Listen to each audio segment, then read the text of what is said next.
There's a certain type of man who pulls you in before you even understand why. He might not be the kindest, he might not be the most stable, and yet something in you responds to him, like a compass finding north. You feel it in your chest before your mind catches up. Your friends see the red flags. You see them too. But something deeper than logic keeps drawing you back. You've probably asked yourself 100 times why this keeps happening. Why the ones who are good for you feel like settling. Why the ones who confuse you feel like home. Carl Jung spent decades studying this invisible pull, and what he discovered wasn't romantic. It was revolutionary.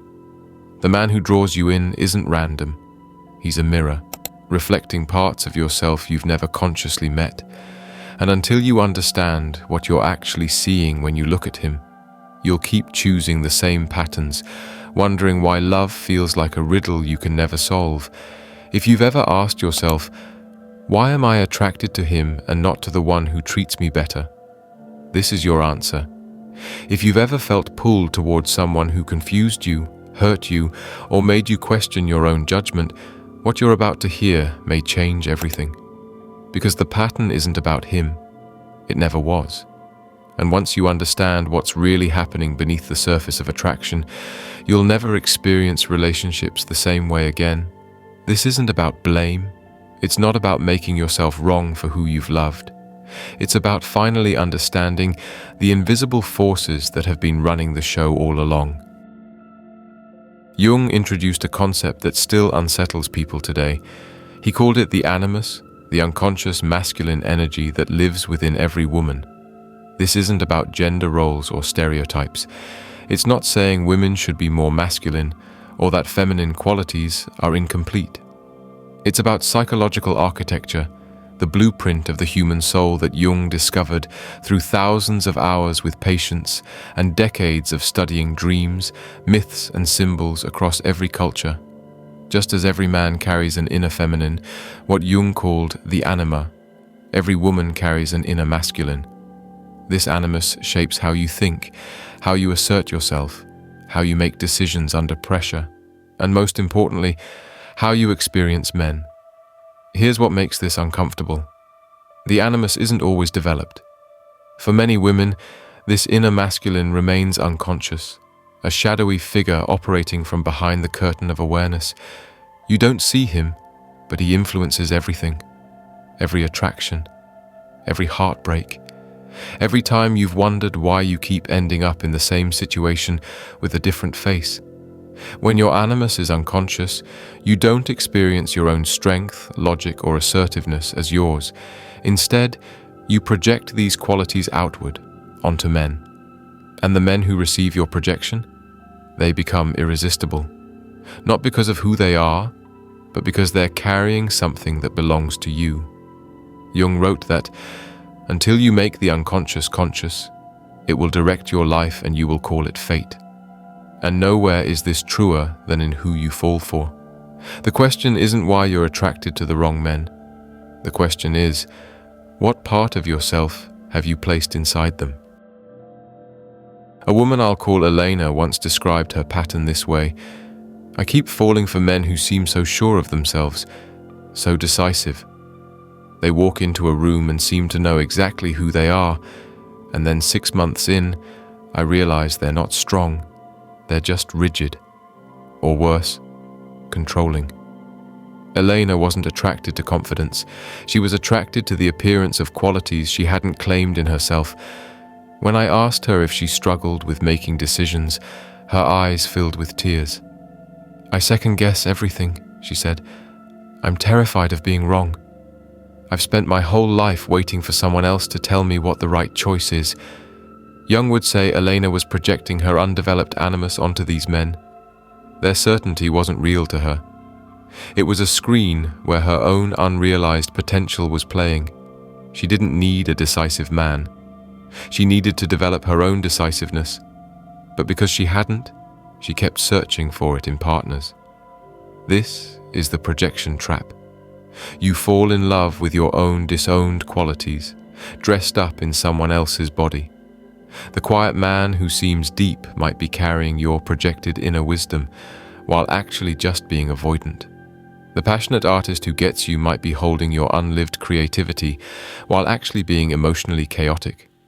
The ambitious one who has it together might be wearing your projected drive while actually being unavailable. The mysterious one who reveals himself slowly might be carrying your projected depth while actually being incapable of intimacy. The protector who makes you feel safe might be holding your projected strength while actually being controlling. You don't fall for these men despite their flaws. You fall for them because something in you recognizes something in them. But what you're recognizing isn't them, it's yourself. None of this is the man's fault, and none of it is yours. It's simply how the unconscious works when left unexamined. But here's what Jung discovered that changes everything. Once you see the projection, you can't unsee it. Once you recognize that you've been falling in love with displaced parts of yourself, the spell begins to break. Not immediately, not easily, but irreversibly. Here's something Jung understood that dating advice often misses. When a woman hasn't integrated her animus, emotionally healthy men can feel flat to her. There's no charge, no pull, no electricity. She goes on dates with kind, stable men and feels nothing.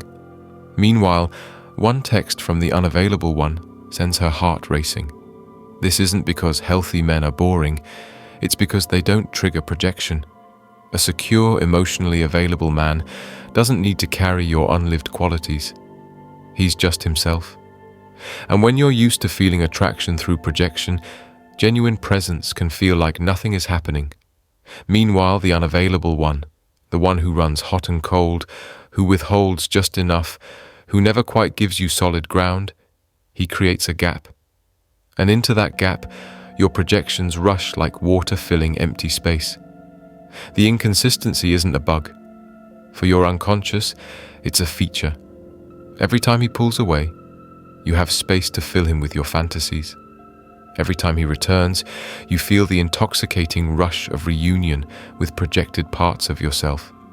The drama isn't chemistry. It's your psyche trying to reunite with itself through another person. A woman named Sarah shared something that perfectly illustrates this.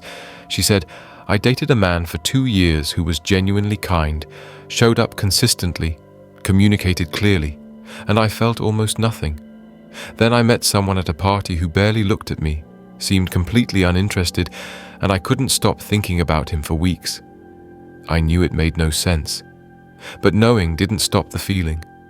When Sarah examined this honestly, she realized the unavailable man wasn't more attractive. He was more empty, which gave her unconscious space to project. The kind man was already full of himself. There was no room for her projections to land. This is why healing often feels counterintuitive. The men who are good for you might not create that familiar intensity at first, because real love doesn't ask you to project. It asks you to arrive as yourself. And arriving as yourself requires knowing who that self actually is. This is the work that changes everything. Not finding the right man. Finding yourself first. Jung mapped 4 developmental stages of the animus. Understanding where you are can illuminate your entire relationship history. Every man you've loved, every pattern you've repeated, every heartbreak that seemed to come from nowhere. The first stage is the physical man. At this level, the animus appears as pure physical strength or athletic power. Women in this stage are drawn to men who embody raw masculinity, protective, strong, sometimes aggressive. The attraction is primal, almost animal.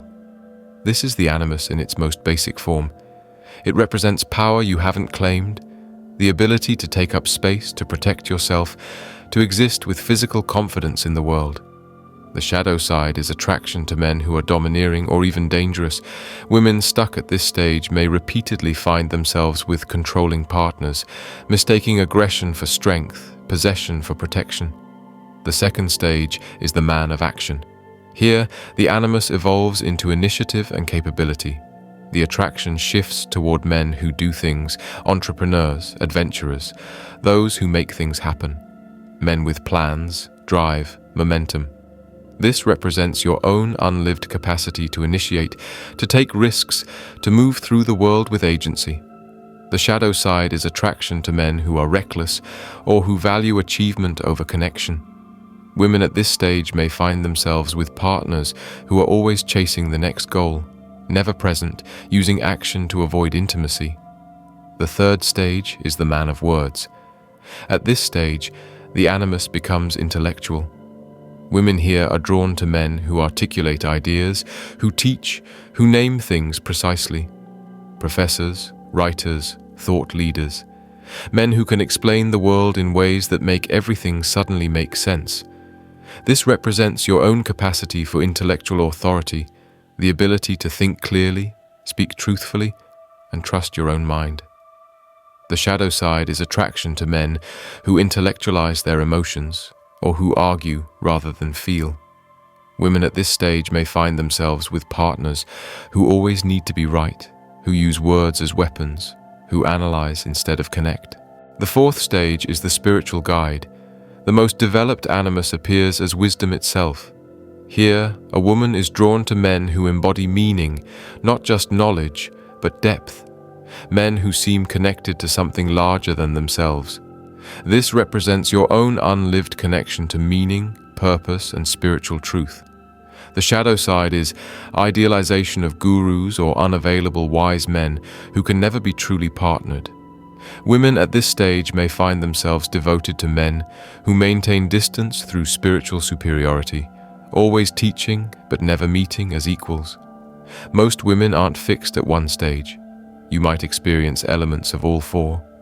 But recognizing which stage dominates your attractions can reveal what aspect of your own inner masculine is asking to be developed. The goal isn't to stop being attracted to these qualities, it's to develop them within yourself so you can recognize them clearly in others, choosing partners based on who they actually are rather than what you've projected onto them. When you own your own strength, you stop needing to borrow it from someone else. When you trust your own mind, you stop being mesmerized by men who seem to have all the answers. When you connect to your own sense of meaning, you stop putting spiritual teachers on pedestals they can never deserve. The shift happens slowly, then all at once. As you begin developing your own animus qualities, your own decisiveness, your own intellectual authority, your own connection to meaning, the projections start to withdraw. It's like removing a filter you didn't know you were wearing. Colors look different, shapes become clearer. What was blurry comes into focus, and something strange occurs. Men you once found magnetic start to look different. Not worse necessarily, just more human. You see them as they actually are rather than as carriers of your unlived life. The brooding intensity that once seemed deep now looks like emotional constipation. The confidence that once seemed powerful now looks like insecurity in disguise. The mystery that once seemed alluring now looks like unavailability. The passion that once seemed romantic now looks like instability. This can be disorienting, even painful. Relationships built primarily on projection often cannot survive the withdrawal. The charge disappears. What felt like destiny reveals itself as psychological necessity. A woman named Maya described this transition. I was with someone for 3 years. When we met, I was convinced he was my soulmate. He was everything I wanted, deep, artistic, intense.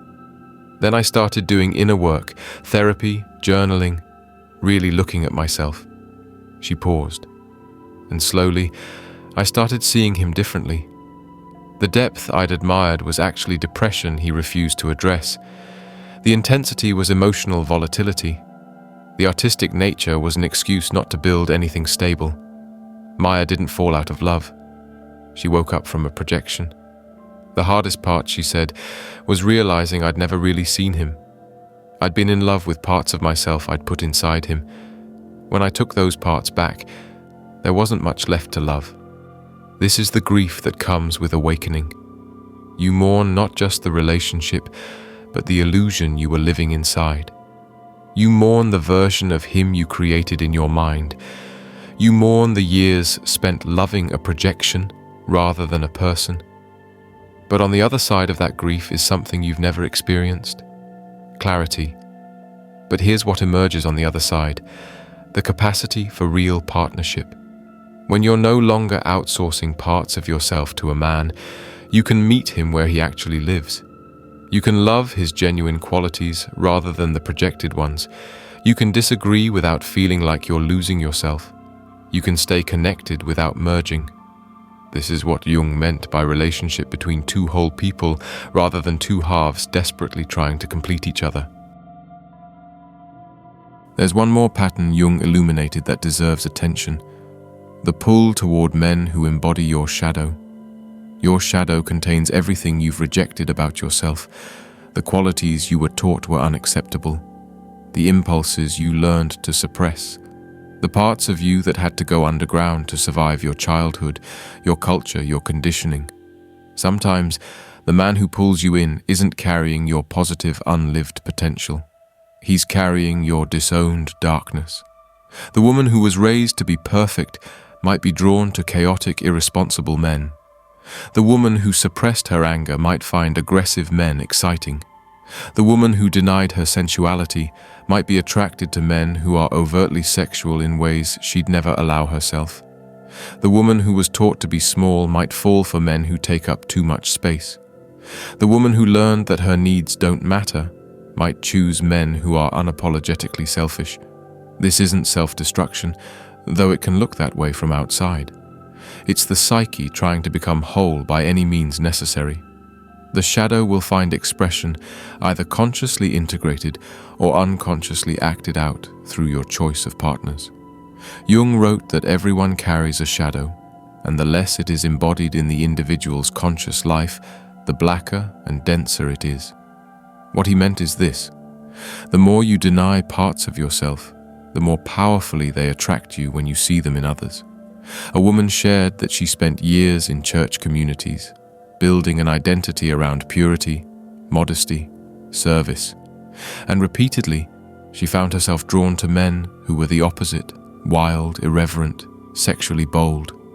She judged herself harshly for these attractions, thought something was wrong with her, prayed for the feelings to stop. But when she began examining her shadow, she discovered massive unlived life energy down there: passion, rebellion, desire, all the vitality she'd suppressed to be good. She wasn't attracted to bad men, she was attracted to her own aliveness, projected onto men who weren't afraid to express it.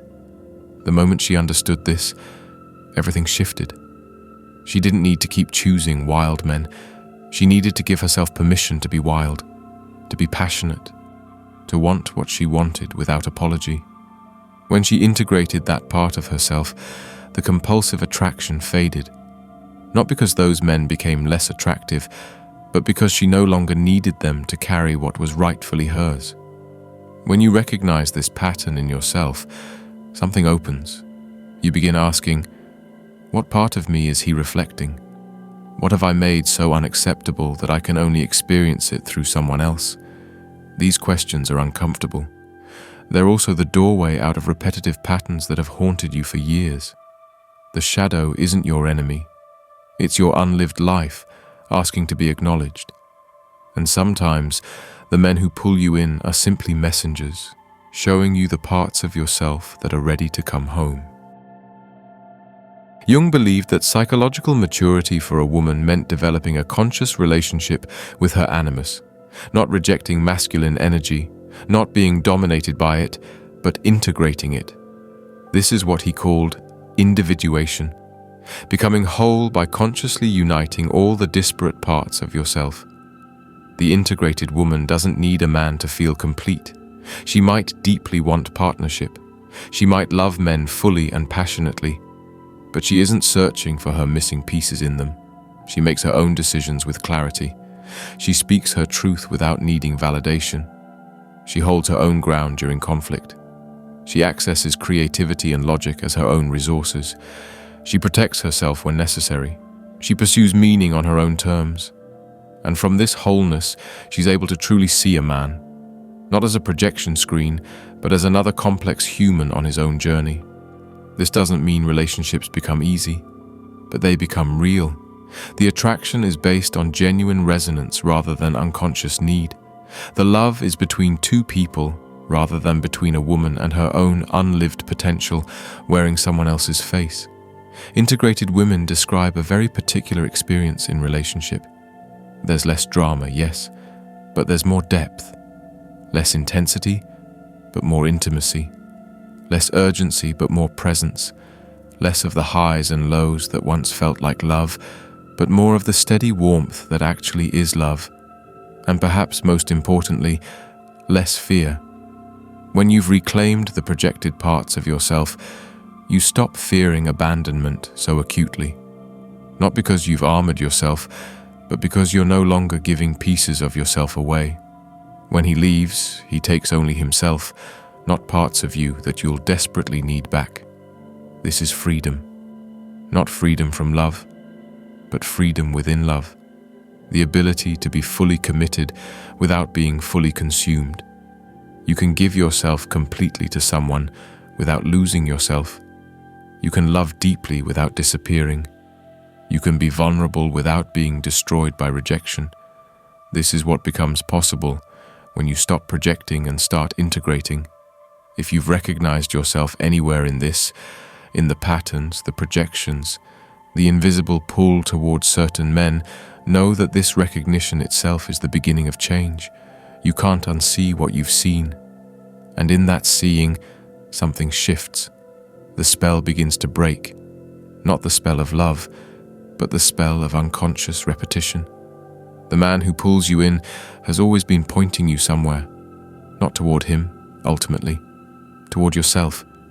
Every relationship, especially the confusing ones, has been a map. Every heartbreak has been a teacher. Every "why do I keep choosing this" has been an invitation to look deeper. Jung wrote that the purpose of relationship is not happiness but consciousness, and perhaps the men who have confused you, broken your heart, or left you wondering why, perhaps they were always teachers in disguise, not teaching you about love, teaching you about you. The qualities you've projected are not lost. They're waiting for you to recognize them as your own, waiting for you to stop searching for them in another person and start developing them within yourself. Your decisiveness is yours. Your strength is yours.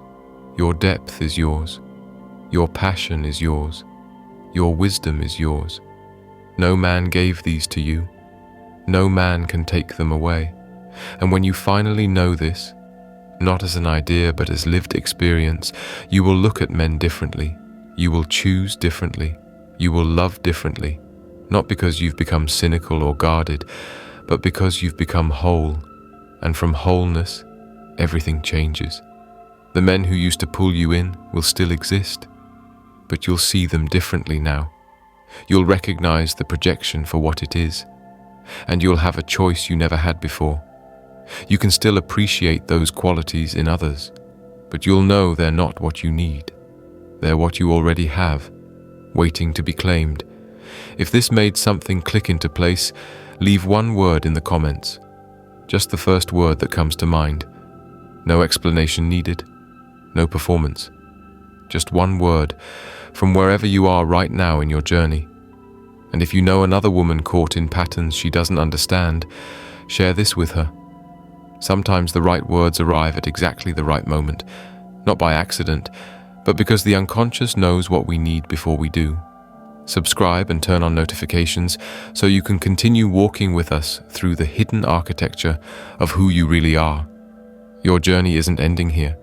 It's beginning in an entirely new way.